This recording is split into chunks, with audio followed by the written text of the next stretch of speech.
नमस्कार दोस्तों, ढोल में पोल चैनल में आप सब मित्रों का हृदय से आभार व्यक्त करता हूं, अभिनंदन करता हूं। दोस्तों, आज हम सावरकर जी के बारे में जानेंगे। सावरकर जी जो है स्वतंत्रता संग्राम सेनानी रहे और कुछ लोग जो है उनको वीर सावरकर कहते हैं, तो कुछ लोग उनको माफ़ी वीर भी कहते हैं।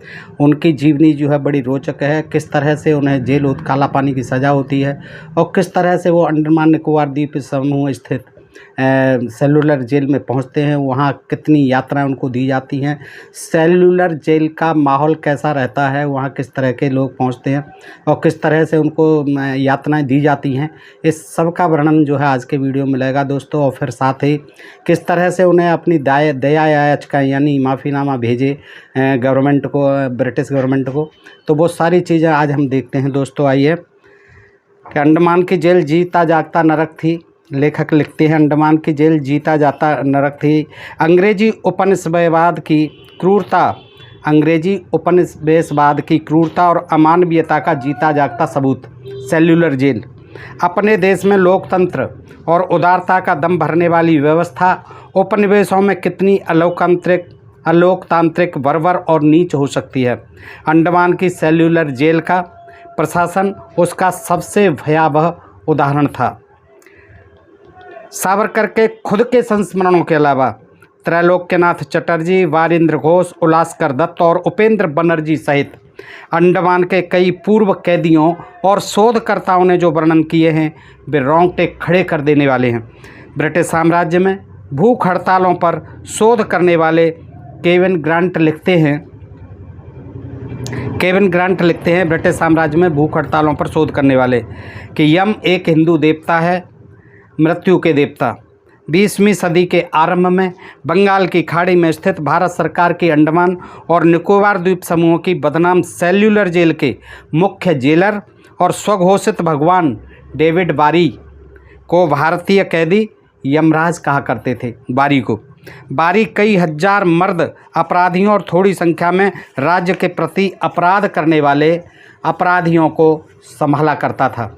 इनमें से हर एक कैदी कलकत्ता में 600 मील काले पानी की यात्रा करके आता था, प्लेग कैंप के क्वारंटीन में प्रतीक्षा करता था और फिर बेड़ियों में लाल नाक वाले थुलथुल और ठिंगने डेविड बारी के समक्ष पेश किया जाता था। पाप मोचक नरक के शासक यम की ही तरह बारी हर नए कैदी के लिए उचित जगह निर्धारित करता था।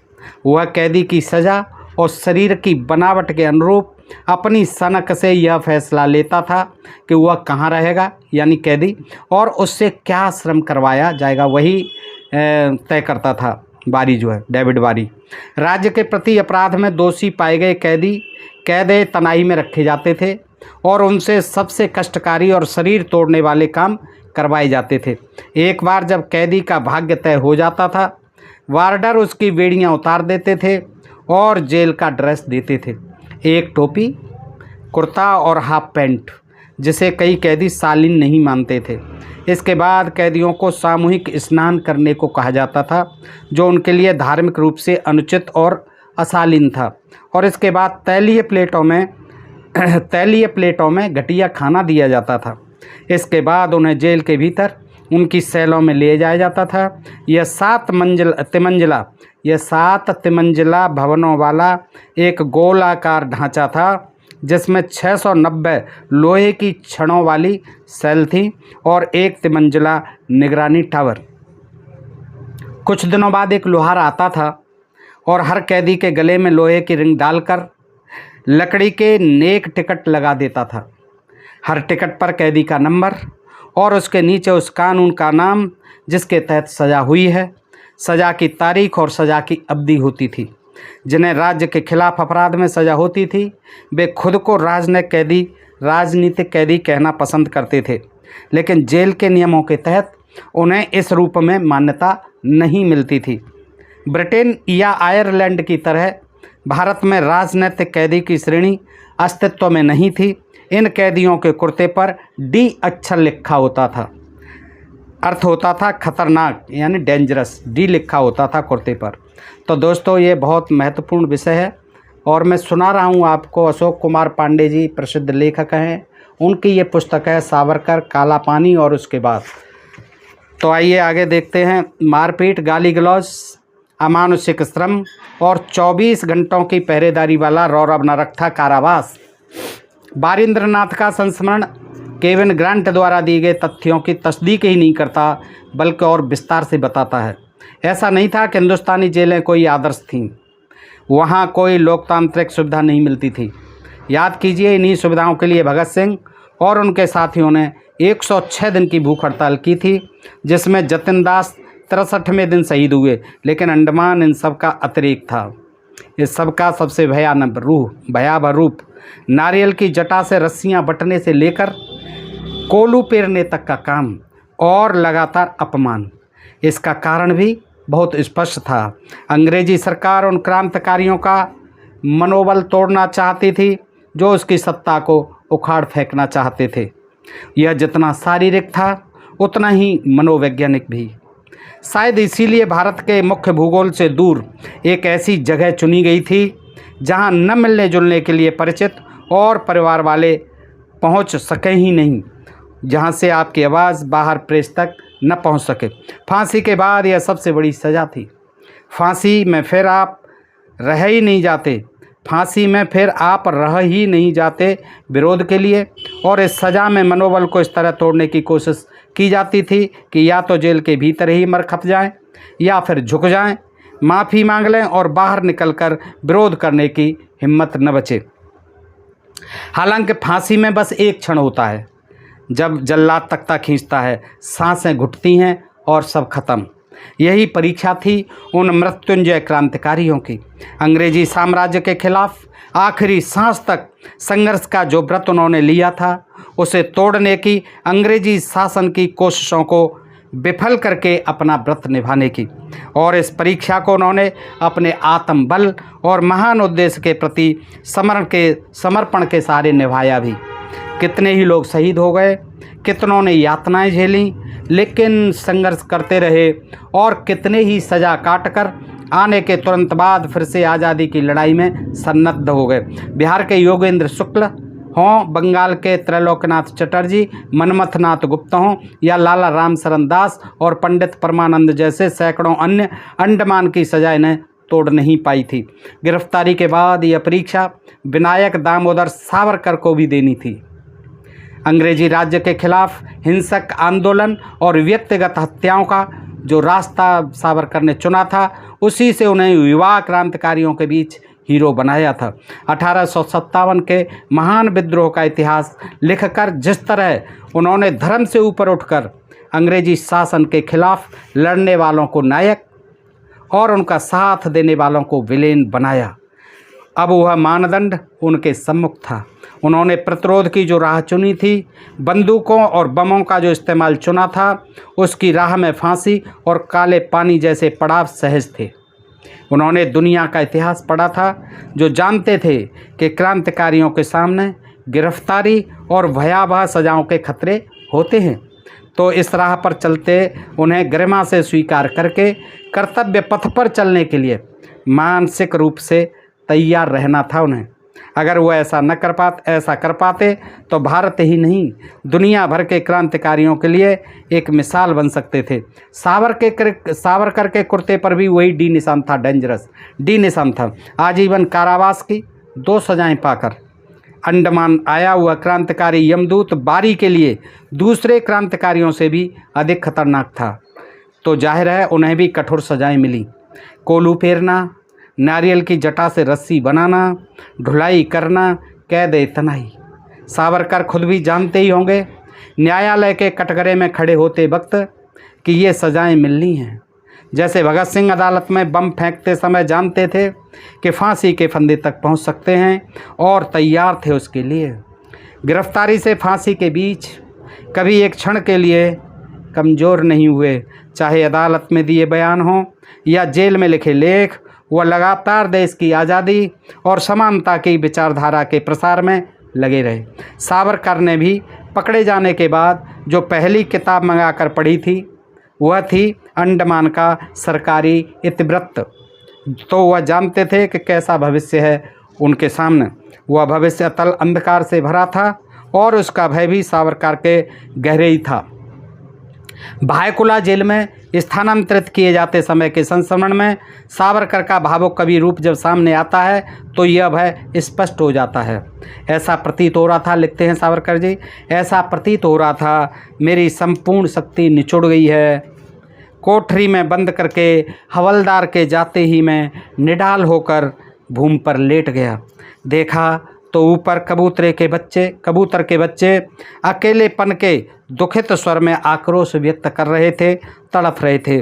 उनकी माँ सवेरे एक साहब की बंदूक का शिकार बन गई थी और बच्चे वे हमेशा की तरह चोंच में दाने लेकर अब आएगी तब आएगी ऐसी राह देखते देखते निराश और भयभीत हो गए थे तथा वियोग की वेदना से फड़फड़ाते हुए आक्रोश कर रहे थे। मेरे बिछोह की वेदनाओं का यथासंभव जितना चित्रण हो सके उतना करुण दारुण बनाने के लिए ही किसी दुष्ट चितेरे ने शोक की इस पृष्ठभूमि का चयन किया है। यह तनाव मन के लिए असह्य था। सहज है यह वेदना एक युवा के लिए जिसके परिवारी जन उनके बैरिस्टर बनकर लौटने और एक समृद्ध जीवन जीने की कामना कर रहे हों। बैरिस्टर बनकर लौटे और घर वाले तो सोचते ही हैं, परिवारी जन सोचते हैं कि वो समृद्ध जीवन जिए, ऐसी कामना करते हैं। लेकिन भायकुला के उस कारागार में उन्हें पता था कि अगला मुकाम अंडमान की सेल्युलर जेल है, जहां से लौटना भी निश्चित नहीं है। सावरकर अपने संस्मरण में उस कठिन दौर का बहुत विस्तार में वर्णन करते हैं। कीरों या संपत सभी ने उस कठिन जीवन का वर्णन किया है। सावरकर की कोई जीवनी सेल्युलर जेल के आरंभिक दौर में उठाए उनके कष्टों का वर्णन किए बिना लिखी भी नहीं जा सकती। अंडमान पहुंचने पर यमराज बारी भी उनसे मिला था। हालांकि पहली बातचीत का जो वर्णन सावरकर ने किया है वो उतना भयावह नहीं है जितना बाकी संस्मरणों में मिलता है।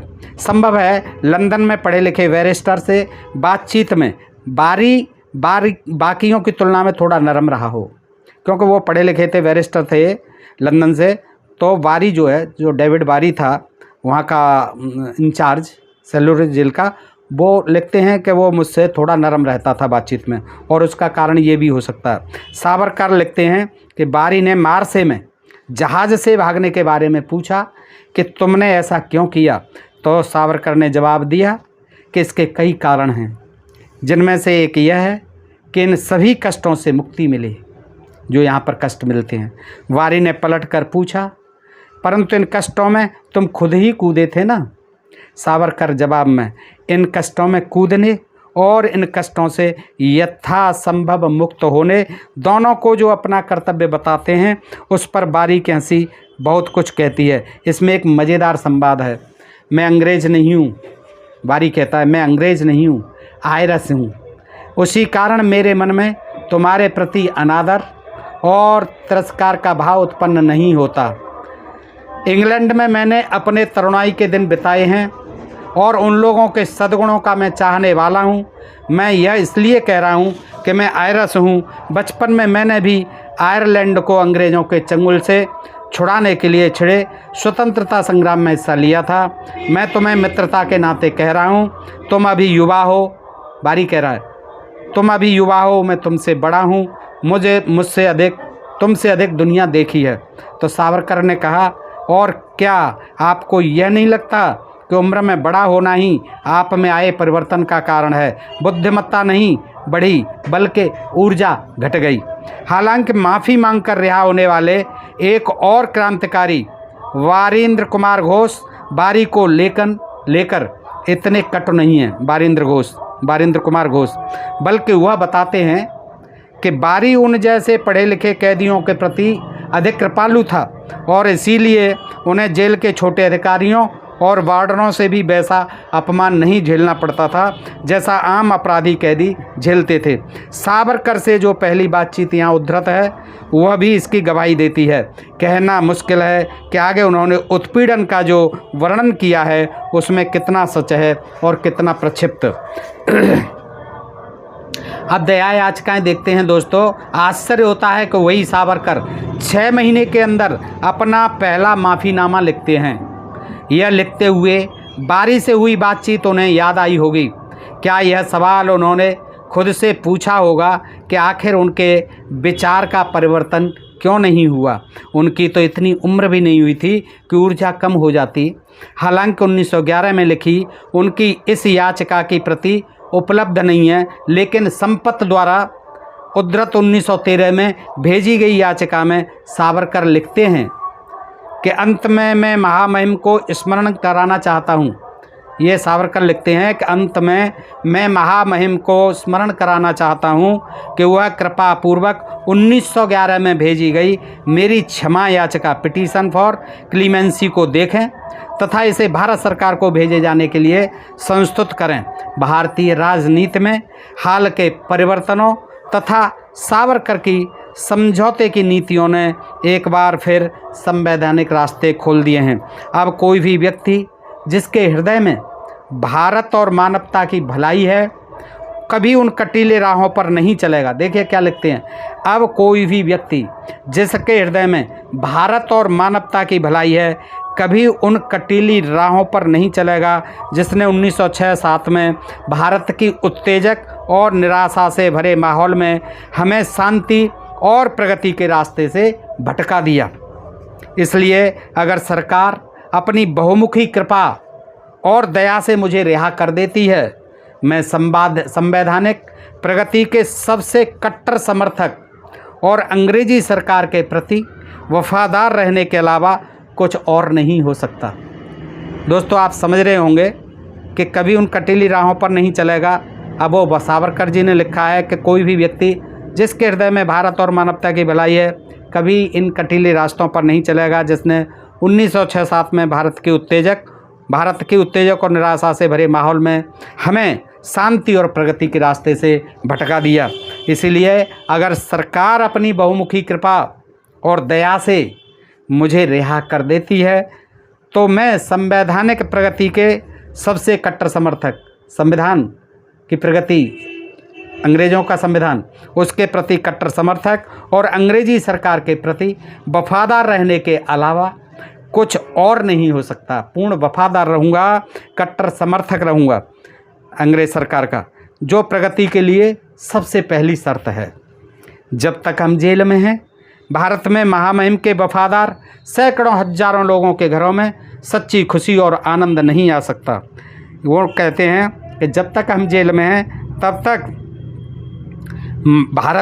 भारत में महामहिम अंग्रेज़ सरकार के वफादार सैकड़ों और हजारों लोगों के घरों में सच्ची खुशी और आनंद नहीं आ सकता। हम जेल से रिहा हो जाएंगे तभी हजारों लोगों के घर में खुशी और आनंद आएगा, क्योंकि खून पानी से गाढ़ा होता है।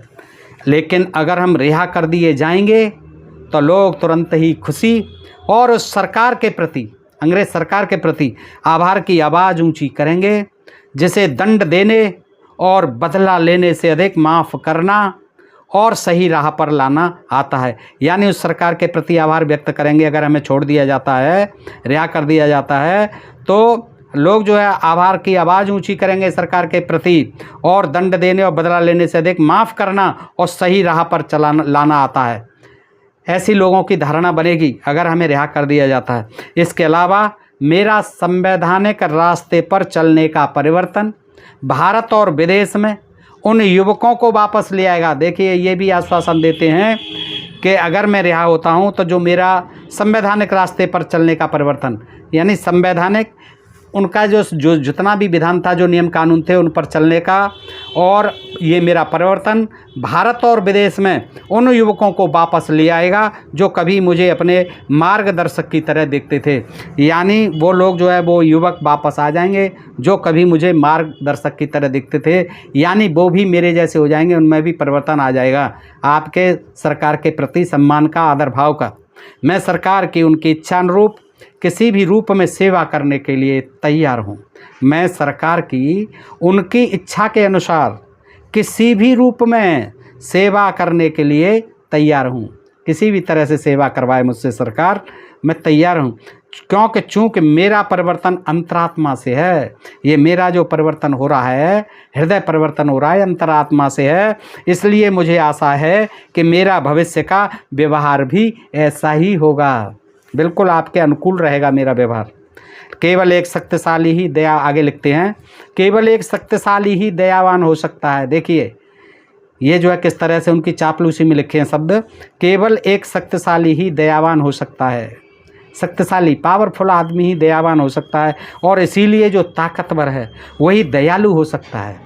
और एक होनहार पुत्र पिता समान सरकार के दरवाजे के अलावा और कहाँ लौट सकता है। यानी वो अपना जो है पिता बताते हैं अंग्रेजी सरकार को, अंग्रेजी हुक्मरानों को, और अपने को पुत्र बताते हैं, और वो कहते हैं कि एक होनहार पुत्र, मेरे जैसा एक होनहार पुत्र आप जैसे पिता समान सरकार के दरवाजे के अलावा और कहाँ जा सकता है। केवल एक शक्तिशाली ही दयावान हो सकता है। आप पावरफुल हैं, आप ही दयावान हैं, और इसलिए जो ताकतवर है वही दयालु हो सकता है। आप ताकतवर भी हैं, शक्तिशाली भी हैं, तो आप दयालु हो सकते हैं, और मेरा जैसा होनहार पुत्र आप जैसी सरकार के दरवाजे के अलावा और कहाँ लौट सकता है। आशा है हुजूर मेरी याचनाओं पर दयालुता से विचार करेंगे। यह दया याचिका आश्चर्यचकित करती है, बिल्कुल पढ़ते हुए क्षोभ होता है, बिल्कुल होता है। वीरता की बड़ी बड़ी बातें करने वाले सावरकर, जिनकी प्रेरणा से वायली की हत्या करने वाला मदनलाल ढींगरा हंसते हुए फांसी चढ़ गया। वायली की हत्या करने वाला मदनलाल ढींगरा हंसते हुए फांसी चढ़ गया। खुद पर कष्ट आते ही इस कदर झुक गए सावरकर जी कि खुद के साथ साथ उन युवाओं को भी अंग्रेजी गुलामी का सिपाही बनाने का प्रस्ताव देने लगे। खुद तो गुलामी की तो भावना से ओतप्रोत हो ही गए थे, लेकिन जो पहले युवक थे उनके साथी, उनको भी उनका गुलाम बनाने के लिए काम करने की सोचने लगे, प्रस्ताव देने लगे। जिन्होंने उनकी किताब पढ़कर और उनके उत्तेजक भाषण सुनकर आज़ादी के लिए अपनी जान की बाजी लगाना तय किया था, जिन युवकों ने, एक पढ़े लिखे वकील की तरह सावरकर इस याचिका में पहले अपने लिए विशेष सुविधाओं की मांग करते हैं। एक सुलझे हुए बैरिस्टर की तरह सावरकर जी इस याचिका में अपने लिए विशेष सुविधाओं की मांग करते हैं, जो जायज़ भी है। लेकिन इसके बाद जिस भाषा में समर्पण का प्रस्ताव करते हैं वह शर्मनाक है। 6 महीने में उस व्यक्ति का इतना टूट जाना एक त्रासदी लगता है, जो अपनी किताब में 1857 में अंग्रेज़ों का साथ देने वालों के लिए नरक की कामना कर रहा था। 1857 में अंग्रेज़ों के साथ देने वालों के लिए नरक की कामना कर रहा था। 6 महीने में उस व्यक्ति का इतना टूट जाना एक त्रासदी लगता है। वैसे देखें तो 1911 में ऐसा क्या बदल गया था अंग्रेजी राज में, जिसने सावरकर को दयालुता दिखने लगी थी। ऐसा क्या बदल गया था 1911 में अंग्रेजी सरकार में, सावरकर को उसमें दयालुता दिखने लगी थी। ऐसा क्या कर दिया था अंग्रेज़ों ने कि उन्हें वे पिता समान दिखने लगे थे। ऐसी कौन सी नीति लागू हो गई थी कि उन्हें अपना रास्ता गलत लगने लगा था। जीवन भर गांधी की आलोचना करने वाले सावरकर अपनी रिहाई के लिए अहिंसा के उसी संवैधानिक रास्ते पर चलने की बात कर रहे थे, जिस पर चलने के लिए दादा भाई नौरोजी की आलोचना करते रहे थे। यह तर्क देना कि अंडमान की सज़ा बहुत कठिन थी, इसलिए सावरकर ने माफ़ी मांगी, उन क्रांतिकारियों का अपमान है जिन्होंने यह भीषण सज़ा काटते हुए भी क्रांति की लौ नहीं बुझने दी। एक उदाहरण अंडमान के बिल्कुल आरंभिक दौर में जेल भेजे गए दूधनाथ तिवारी का है। बंगाल नेटिव इन्फेंट्री के सिपाही दूधनाथ तिवारी को 1857 के विद्रोह में हिस्सा लेने के लिए 27 सितंबर 1857 को आजीवन कारावास की सज़ा मिली। वह 6 अप्रैल 1958 को अंडमान पहुंचे। 23 अप्रैल को 90 अन्य कैदियों के साथ वह जेल से भागने में सफल रहे। इनमें से कईयों को स्थानीय आदिवासियों ने मार दिया और कुछ भूख से मर गए, लेकिन दूधनाथ तिवारी घायल अवस्था में आदिवासियों के हाथ पड़ गए। उन्होंने आदिवासियों से दोस्ती बना ली और 1 साल उनके साथ रहे। उन्होंने 2 आदिवासी महिलाओं से शादी भी कर ली और उनकी भाषा सीखकर उन्हें अंग्रेज़ों के खिलाफ आंदोलित भी कर दिया। ऐसा भी उदाहरण मिला, ऐसे भी उदाहरण मिले वीरों के। दूधनाथ तिवारी जी का ये एग्जाम्पल दिया है। 17 मई 1859 को उन्होंने बाकायदा घोषणा करके अंग्रेज़ों से युद्ध किया, जिसे बारदीन के युद्ध के नाम से जाना जाता है। बाद में दूधनाथ तिवारी को 5 अक्टूबर 1860 को सज़ा से मुक्त घोषित किया गया। 31 जुलाई 1857 को अंडमान भेजे गए पहले स्वाधीनता सेनानी दानापुर निवासी नारायण जेल पहुंचने के चौथे दिन भागने की कोशिश करते हुए पकड़े गए और अंडमान में फांसी पर चढ़ने वाले पहले शहीद बने। निरंजन सिंह, जब ये उदाहरण दिए जा रहे हैं कि सावरकर ने माफ़ी मांगी 6 महीने के अंदर ही, जबकि देखिए और कैसे कैसे क्रांतिकारी थे, सारी यातनाएं झेलते रहे और हंस हंस के फांसी पर चढ़ते रहे, लेकिन उन्होंने हिम्मत नहीं हारी, कभी माफ़ी मांगने की उन्होंने सोचा ही नहीं। तो सिंह जब पकड़े गए, ये निरंजन सिंह जब पकड़े गए तो चौथे दिन खुद फांसी लगा ली। गालिब के दोस्त अल्लामा फजलुल हक और लियाकत अली जैसे लोग जब 1857 के विद्रोह के दौरान गिरफ्तार होकर अंडमान गए तो उनकी लाश भी लौट कर नहीं आ पाई। भील योद्धा भीमा नायक हों या फिर मजनू शाह, जिस 1857 पर किताब लिखी है सावरकर ने, उसके इन वीरों ने सारे कष्ट सहे, लेकिन न माफ़ी मांगी न झुके। ऐसी ही वीरता को सावरकर ने अपनी किताब में नायकत्व दिया। अपनी किताब में सारे वर्णन किए हैं ऐसे नायकों के। हे हुतात्माओं, क्या लिखा उन्होंने? हे हुतात्माओं, इन्हीं वीरों की गौरव गाथा में लिखा पर्चा था जिसे लंदन में 1857 के विद्रोह की स्वर्ण जयंती मनाते हुए सावरकर ने लिखा था। चाहे लॉर्ड मेयो की हत्या करने वाले शेर अली हों या फिर कूका विद्रोह के नामधारी सिख या सावरकर के नायक वासुदेव बलवंत फड़के, सबने किसी माफ़ीनामे की जगह मौत चुनी थी। फिर सज़ा के 6 महीने के भीतर माफ़ियाँ मांगना शुरू कर देने वाले सावरकर को नायक कैसे कहा जा सकता है? और यह केवल 1857 के सेनानियों की बात नहीं थी। सावरकर के कुछ दिन पहले अलीपुर बम कांड में गिरफ्तार होकर जेल में आए जुगांतर समिति के क्रांतिकारियों सहित अपने कई समकालीनों का संघर्ष तो खुद उन्होंने भी दर्ज किया है सावरकर ने। यहाँ एक किस्सा सुनाने का लोभ संवरण नहीं कर पा रहा। राम रक्षा नामक एक विद्रोही सिपाही बर्मा से गिरफ्तार होकर अंडमान आया। सेल्यूलर जेल में एक नियम बना हुआ था कि ब्राह्मण कैदियों का जनेऊ उतार लिया जाता था। राम रक्षा अड़ गए, लेकिन एक न चली।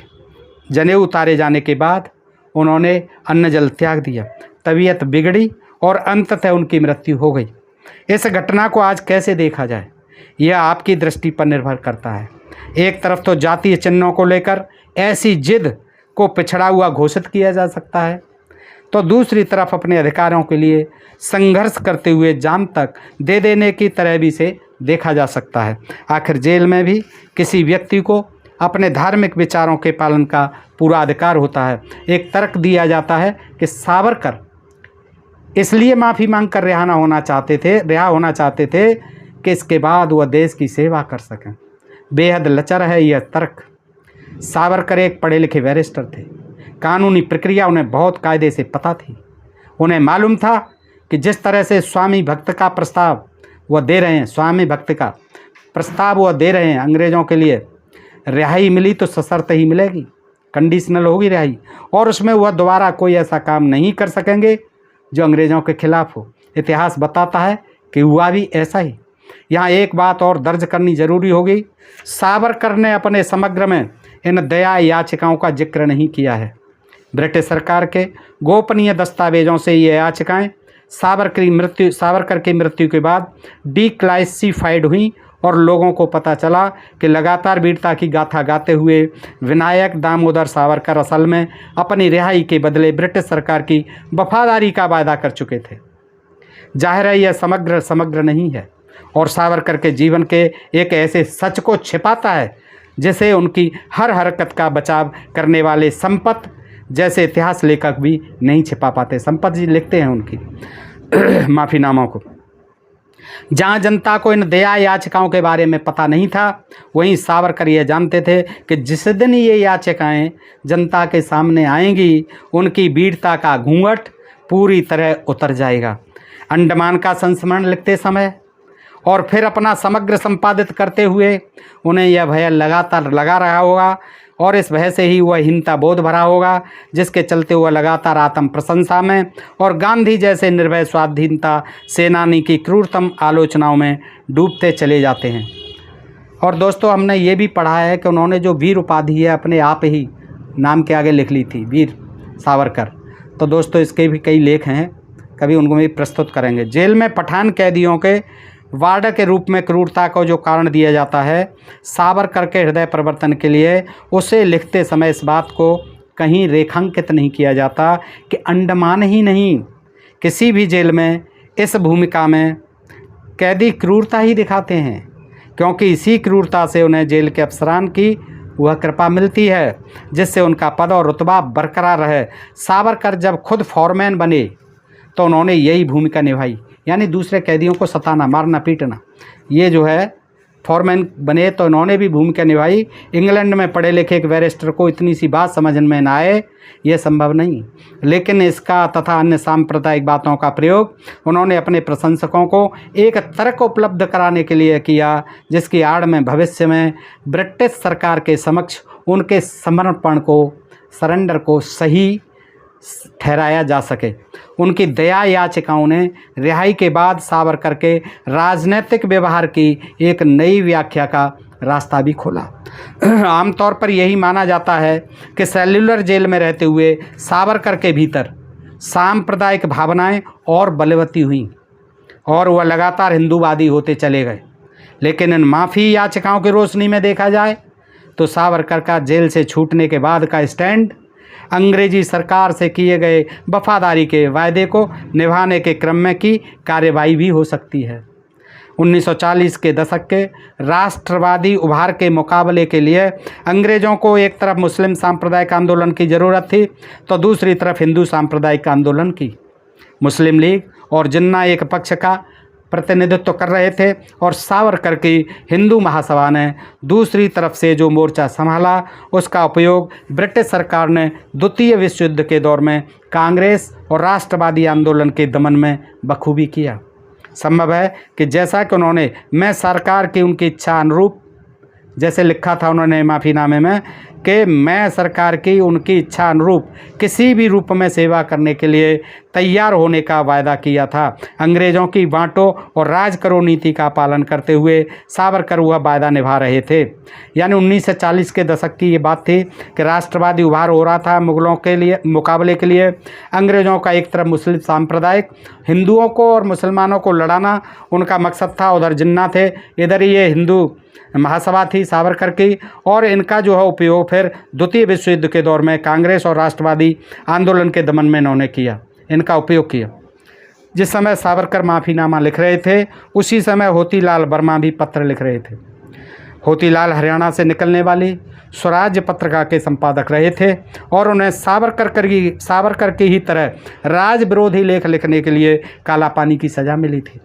जेल में उन्हें असुधारणीय का बैज मिला था। असुधारणीय यानी न सुधारने के योग्य, यानी अंग्रेज मानते थे कि वह कभी सुधारे नहीं जा सकते, बस में नहीं किए जा सकते।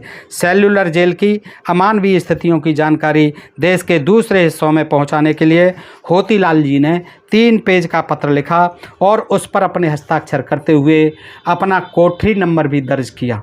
यह उनके लिए खतरनाक था क्योंकि पहचान जाहिर होने के बाद तय था कि उन पर और अत्याचार होता, लेकिन उन्होंने खतरा उठाने का फैसला किया, वरना बेनामी खत पर कोई क्यों भरोसा करता। उन्होंने एक साधारण बंदी को विश्वास में लिया, उससे पत्र दिया और यह सुनिश्चित किया कि खत बंगाली पत्रिका के संपादक और जाने माने राष्ट्रवादी सुरेंद्रनाथ बनर्जी तक पहुंच जाए।